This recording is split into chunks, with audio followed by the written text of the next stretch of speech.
नमस्कार, मी सर्वेश कुलकर्णी गुरुजी कुलस्वामी धार्मिक प्रतिष्ठान या चॅनलमध्ये आपल्या सर्वांचं खूप खूप सहर्ष स्वागत आहे. आम्ही 2 दिवसापासून पुणे या ठिकाणी आहोत. काल आणि आज आमचा शनीचा जप तसंच काल उदक शांती शास्त्रोक्त पद्धतीने आम्ही पार पाडली. तसंच आज यजमानाच्या घरी साक्षगंध सोहळा होता. या साक्षगंध सोहळ्याच्या निमित्ताने पूजेची मांडणी मी आणि गुरुजी यांनी दोघांनी मिळून केली. त्यानंतर पूजेची मांडणी पूर्ण झाल्यावरती पहिल्यांदा मुलगी आली. त्या मुलीचा संकल्प सोडून गणपती वरुणाचं पूजन त्या ठिकाणी केलं. गणपती वरुण पूजन केल्याच्या नंतर मुलीला वस्त्र उपहार त्या ठिकाणी देण्यात आला. त्यानंतर आम्ही मुलाचं पूजन केलं.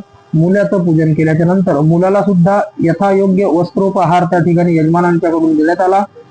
मुलाचं पूजन झाल्याच्या नंतर काही विरंगुळा म्हणून दिवसभर आम्ही खूप थकलेलो होतो. तर तो थकवा काढण्यासाठी आम्ही त्या ठिकाणी आज थोडासा व्यायाम यजमानाच्या घरी केला. अशा पद्धतीने आम्ही कालचं आणि आजचं कर्म केलं. तसंच उद्याच्या शनीच्या जपाचं हवन कार्यासाठी आम्ही त्या ठिकाणी त्या हवनाची पूर्वतयारी केली. धन्यवाद.